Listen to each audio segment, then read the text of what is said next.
Yeah, this is my 86 Mustang LX 5-liter project. Figured I watch enough videos on YouTube of people building cars, I might as well do some of my own. Hopefully people might be interested in it. I didn't have a camera when I started the whole project. I ended up trading a 4-wheeler that I had for the car. It's a pretty solid car. It ran, drove good. The odometer says 5,042 miles. I doubt very seriously that that's correct. I'm sure it's been around once, so it's probably 105,000, but you never know. It hasn't been on the road since 1992 was the sticker. That's obviously my registration sticker that I put in it because I did drive it a little bit before. Before I started, tearing it down, but it hadn't been on the road since 1993. It's got a 5-liter. I'd pop the hood, but you can see I'm kind of using it for storage at the moment. I had to do floor pans on it. They weren't the worst, but might as well do it and be safe. I did this side already. Passenger side wasn't really bad. It had a few holes back in here. Wasn't terrible. The front part wasn't bad at all. The driver's side, as you can see, is pretty bad over there. But figured I'd start with the passenger side because it wasn't that bad, and I figured it was gonna be a real pain to do. I've never done floor pans before, so I figured it's gonna be a pain to do. So I'd start with the side that didn't really need it, because if I did the other side that really needed it, I wouldn't do the other side.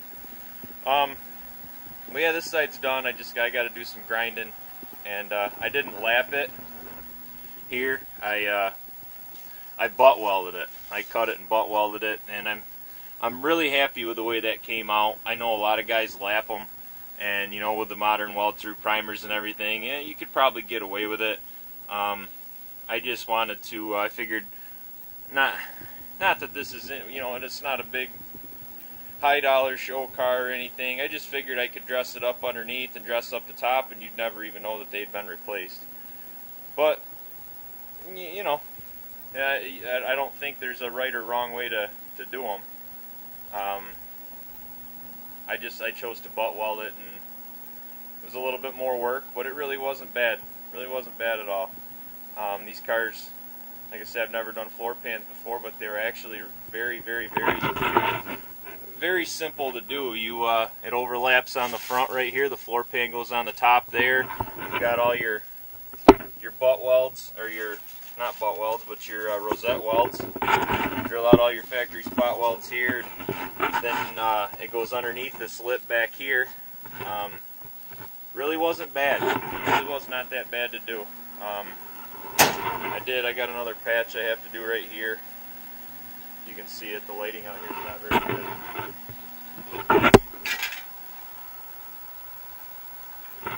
That'll help. I had to do a patch back here. I have to do a patch right there. This quarter panel was all stuffed way in. Somebody, I could probably put a picture in of what it looked like when I started, but somebody must have stuffed it into something back here. But when I got the car, it came with another chunk of quarter panel. So I beat this piece back, and beat this piece, dolly this all back, and then I put another piece of quarter on there, and it's not terrible. Got to do this spot right here. It's pretty bad, but I bought a patch panel. They actually sell just this small patch panel for back there. Overall, it's a pretty solid car. It's got a 373 with a posi in it. The back brakes are pretty new. It has some Eibach lowering springs and Eibach, or I don't know if they're Eibach, but they might just be the $150 control arms off of eBay. I'm gonna get rid of all that. I got a Steeda 5-link system, which you probably can't see. It's got the pannered bar and the new upper control arms, and I'll run the Steeda aluminum adjustable control arms. They say that unless you have a roll cage to brace up here, you don't really want to use coilovers in the back. So I figured it's just a street car. It's not going to have a roll cage. So why would I go with the coilovers? They recommended their springs, and they have some aluminum control arms which have the adjustable buckets, and so I figure that's what I'll do. Yeah, they don't make this 5-link 2 suspension system anymore. They make a 5-link, but I guess the deal with the 5-link is it's more of a race style suspension, and it's a lot harder to get tailpipes that'll work. And I didn't want dumps. Like I say, this is a street car, and I don't want to. The sound really wouldn't bother you, but I don't want to breathe exhaust. And I've had, cars with cut off exhaust, and it's just not fun. So I ended up finding this setup used, and I got a really good deal on it. So I just was mocking it up. You can see this is your track bar bracket. Your pandered bar goes across there. Just kind of mocking everything up. The upper links here, these are your upper control arms with your axle brackets. I do some powder coating. There's my powder coat oven right there.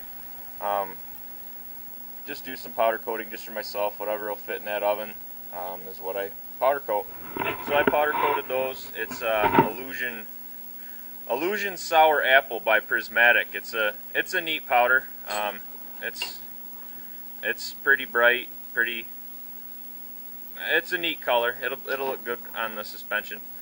But anyways, enough running my mouth and ranting, and just figured I'd give you kind of a brief introduction to my 1986 four-eyed Mustang project. Pretty much this year, gonna do some suspension work on it. The motor runs excellent. It needs some seals and some gaskets and some cleaning up, and it looks like the core plugs on the driver's side had rusted through. Like I said, I popped the hood, but I'm using it for storage right now. The core plugs rusted through on the driver's side, and somebody used those rubber screw-in plugs, so it leaks coolant out that side. But I'm gonna pull the motor. I wanted to do something. The Fox bodies are notorious for the Swiss cheese inner fender aprons, and I think they look so good when the engine bay's all smoothed up and painted. So I got from LMR. They sell smooth fender aprons. I have them right here. They are. Which you cut the old ones out and weld these in. So I'm gonna pull the motor and the trans and clean everything up and put those in. But that'll come after I gotta get the floor pan done and get that back quarter panel done, and then I'll get the motor out. I got a spot on the passenger side rocker, just a small spot I have to patch. I put subframe connectors in it. That's why it's sitting up on the jack stands like it is. They say to use a 4-post lift, but I don't have access to one, and I just kind of cheated and did it with jack stands. I figured if it's supposed to sit on the wheels, as long as I put jack stands under the wheels, it'd be good. So that's what I did. And they're in, and the door's shut straight and everything. I don't think I sprung anything. But it's just I've always wanted a Fox body Mustang. When I was a kid, I remember, Fox body 5-liter Mustangs, thinking that, oh gosh, they're just so cool, And I always wanted one and never could come up with one, in good enough shape for the right money. And happened to find this one pretty close, actually, a couple roads over from where my in-laws live. And kid said he'd trade for a 4-wheeler, and I had an old Polaris Scrambler 500. This is a great 4-wheeler, but I got it last winter, and I used it a bunch for hauling my ashes for my coal stove, which I got a coal stove back there. It's probably making all kinds of noise on the video, but oh well. But yeah, so anyways, I used that to haul my coal ashes, and I used it for yard work or whatever. Well, this year I ended up selling some stuff, and I bought a brand new 35 horse Kubota tractor, and I used that for everything. So the wheeler was just sitting. So kid said he would trade for a he'd trade for my scrambler, so I went up and I figured on leaving the car there, I figured it was going to be a rotted out, just pile. But it really wasn't. I mean, it's pretty clean as far as Fox bodies go, especially New York Fox bodies. So anyways, I made the trade, and here we are. So kind of a lifelong bucket list project, and I will say that the 87 to 93s, the LXs especially, I think maybe look a little bit better than the 4-eyed, the 85, 86s. But I've always had a soft spot for the 85, 86s. I was born in 85, so kind of cool to have one for your birth year. This one's an 86, but they look about identical to the 85s. And the 4-eyed ones are really neat because you don't see too many of them. They were only built for a couple years, and people either love them or they hate them, the way that they look, and so you don't see too many of them. So I think color-wise, it's I don't know if they call it a charcoal or a dark gray, or I don't know. It's a dark gray. I'll just put it to you that way. I don't know what Ford officially calls it, but I happened to see a new F-150 with that new guard metallic color on it, and man, is that a beautiful color. So I'm really leaning towards painting it that color. I've never painted a car before. I'm not a body man. I'm a mechanic. Know a lot more about the mechanical side of things than I do the body side, but you got to be willing to learn. And my dad has painted a few cars over the years, and he kind of pushed a little bit. I was a little leery about this one, the body work or whatever, and he was kind of itching to paint one start to finish. He hasn't done that in a long time, so I figured with his help and YouTube videos and what you can read on the internet, I figured we could figure it out. So that's where we're at, and I guess I'll get started on the floor pan on this side. I'll show you what we're starting with, and kind of show you throughout. It's not really going to be a how-to video. It's just going to be a hey, look at my car and look what I'm doing to it type of video, I guess. But I already started to drill the spot welds along the back here. They say you can use a center punch for the spot welds, and it works okay, but I find it a lot better to use a small drill bit. I have a drill bit this size right here, and you just go through. You have to be really careful not to go all the way through. If you do go all the way through, it's not the end of the world, but you just try not to go all the way through, and that gives you a really good divot for the spot weld cutter to bite. As far as spot weld cutters go, I see Matco has a really nice one, but I'm not about to dump $100 on one because I obviously don't do body work very often. So I just get the ones from Napa.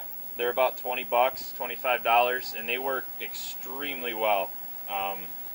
They look about like the same ones they sell on Amazon or whatever, but just your local Napa carries them. But back here, you can drill all the way through because the top piece is going to stay, and what's beneath that is going to go.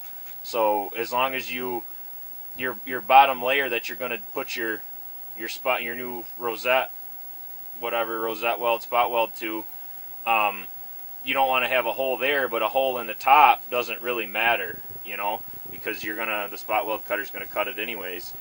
So anyways, without further ado, I'll shut my mouth and get to work here, and I'll kind of show my progress as I go. But here we go. Here goes nothing. Well, here we are. I gotta start at it. I got the back out. I'm up to where the subframe. You can see my subframe connector, but I'm up to where the subframe runs along. Got most of them drilled. You just got to keep going, and you got to be really careful with it not to do what I did here and go through both layers. If you're not careful, you get really good at filling holes in sheet metal with a welder. So I guess, there's an upside to it. But yeah, it's a little. This back here is a little worse than I thought it was. I may end up making a new piece. Just throw a 90-degree bend on some sheet metal and butt weld it in there or flange it in there, whatever. I may may end up doing that. I don't know. But you can see I popped the new floor pan in, and I traced where it was, and I left myself plenty of material here so that when you know, I cut the old one out and get it out of the way, and then when it's all out, everything's cleaned up, I just cut along the edge here, and I'll go through and I'll take these old spot welds out. What I'll do is lay the new one in once I get the old one all out and everything pounded back flat and where it's going to be, and then I will use a couple self-tapping screws, you know, maybe to hold it down there and hold it on the edge where it's supposed to be.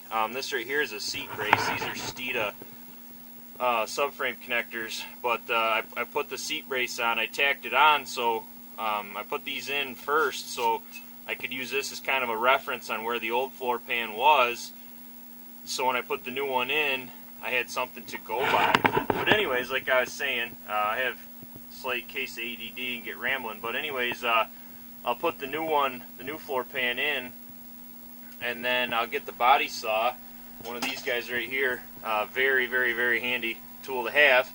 But I'll overlap the new floor pan with the floor, and I'll cut right along the edge of the new floor pan, and then you can use a clamp or whatever you can to hold the trans tunnel up to the floor pan, and then it gives you like the perfect gap to butt weld it in. That's what I did on the other side, and I'm pretty happy with the way the other side came out for you know, being a novice fabricator and not at all a body guy. Another little trick, this sound deadening stuff, you could spend hours grinding that off, but if you just take a MAP gas torch and just heat it up till it starts to bubble, kind of like that, and then get yourself a scraper, and it scrapes right off.